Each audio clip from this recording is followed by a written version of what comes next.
In today's mod review, we take a look at an oldie but a goodie with the vampire Bloodlines Strigoi. So kick back, grab a nice glass of, blood, I guess, and let's jump straight into it. Wow.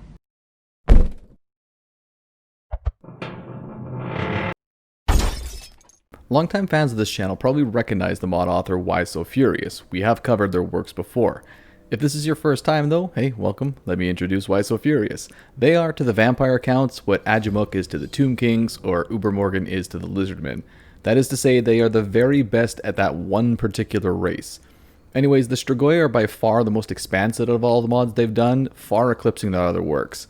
They're actually more akin to a faction pack in scale, with 4 legendary lords, a new hero, 2 new lords, and a completely new roster that shares very little in common with the vampire counts. They don't have some of the higher tier options from the default roster, and are instead more focused on weaker units as well as some living units. I think we should start with the legendary lords though, because they're one of my favorite parts of this mod. They have 4, as mentioned, and each of them fulfill a really unique niche within the faction, and one of them I was just elated to see just because they're a fairly minor character in the lore. I guess we can start with Usher, given that he's your all-rounder, as well as the first one you'll see, because he is the main legendary lord for the race. He's got some awesome ghoul summons, a pretty decent healing ability, and he's pretty devastating in melee, in addition to having some bonuses for your living units, for example the Strigoi. Vorag Bloodytooth, in comparison, is your definitely most powerful in direct combat. He's extremely fast and deadly. He gives up a hair of the magical side of things, I would personally argue, but he can still buff the ever-loving hell out of ghouls as well as some Strigoi later on to do the heavy lifting for him. The High Priest is apparently focused on spooky ghosts and magic rather than direct combat. However, I will admit, this is a character that was so minor, I have literally never seen them referenced in any lore anywhere else. However, apparently WhySoFurious plucked all the legendary lords from previous lore, so that is an impressively deep cut for this character. Anyways, the last one was also a very minor character, but he was my personal favorite, Nanash. I actually spoke about him a couple of weeks ago in the Vampire Coast Lords video, and they play exactly as you hope a Strigoi pirate would. They also had a bunch of really unique units basically just for this lord, and I thought that was a really cool touch to help flesh him in particular out.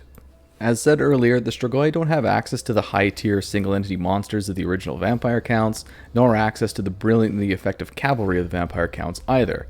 And maybe that sounds awful to you, but I promise you they're not completely useless. Much like last week's Southern Realms, they are a case of a lid for every pot.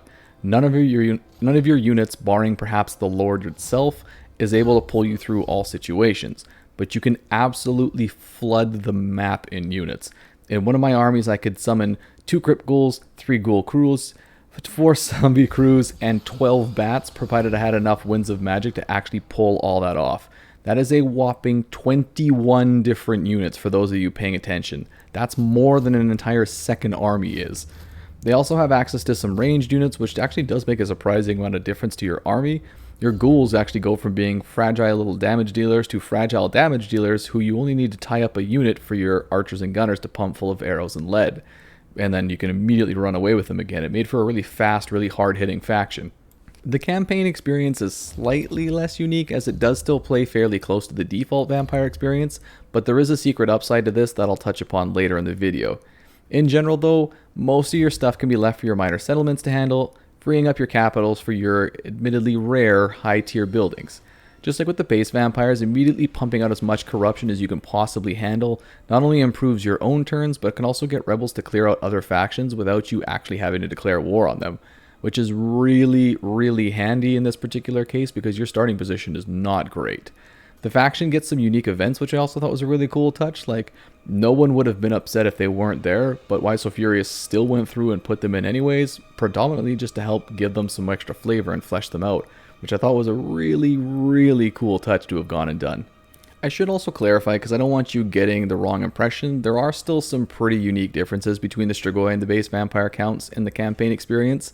The Strigoi, for example, I often found myself making the best of a bad situation, which is extremely lore appropriate for them.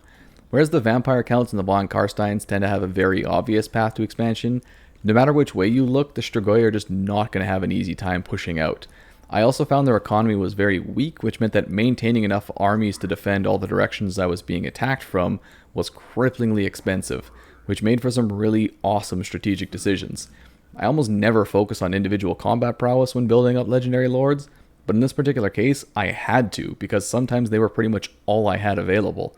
I really, really liked the economic hurdle because it had a lot of pass down effects throughout the rest of the campaign experience.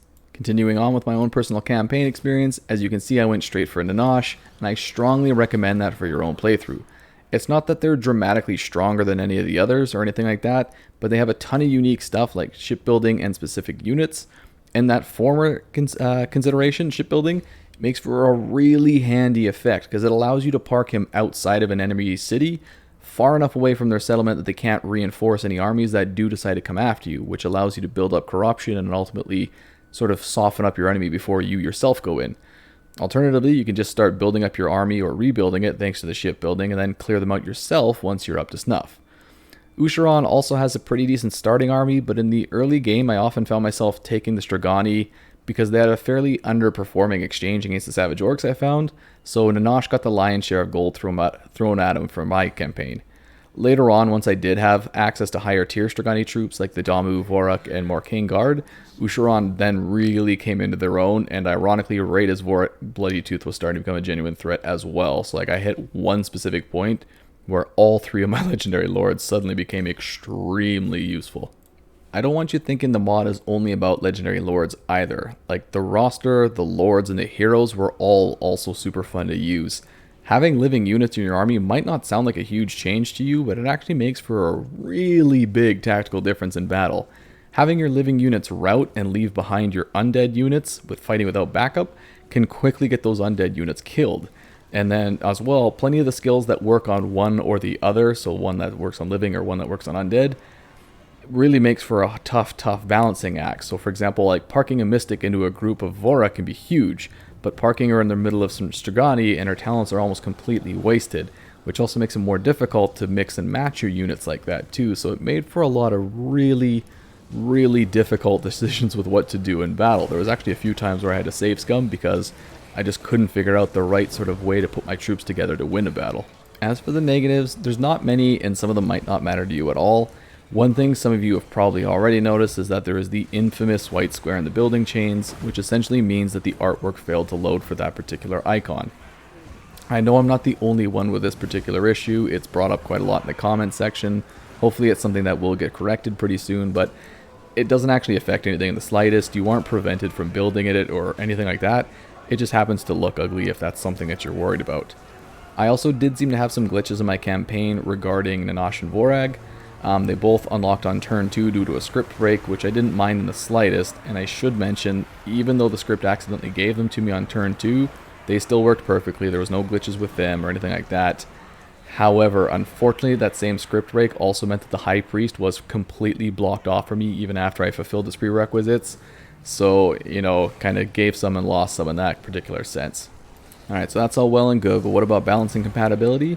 The former is definitely not overpowered by any stretch. In fact, they might even be a hair underpowered.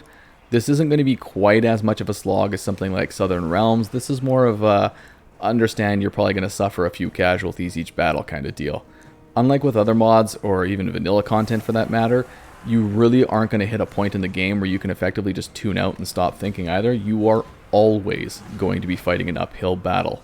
Compatibility wise though, holy crap, I need to tip my hat to WhySoFurious. This is amazingly compatible, and not even just compatible in the sense that it will happily accept vampire counts mods, it even seems to almost understand which mods should be accepted and which mods shouldn't. I don't actually know how they pulled it off. Like I said, everything seems to slot in perfectly. You remember how earlier I was saying that parts of the campaign experience were kind of vaguely similar to the vampire counts and it had some beneficial effects? Well, that's nice because if you do things that actually modify the campaign experience of the vampire counts, they will also modify the campaign experience of the Strigoi.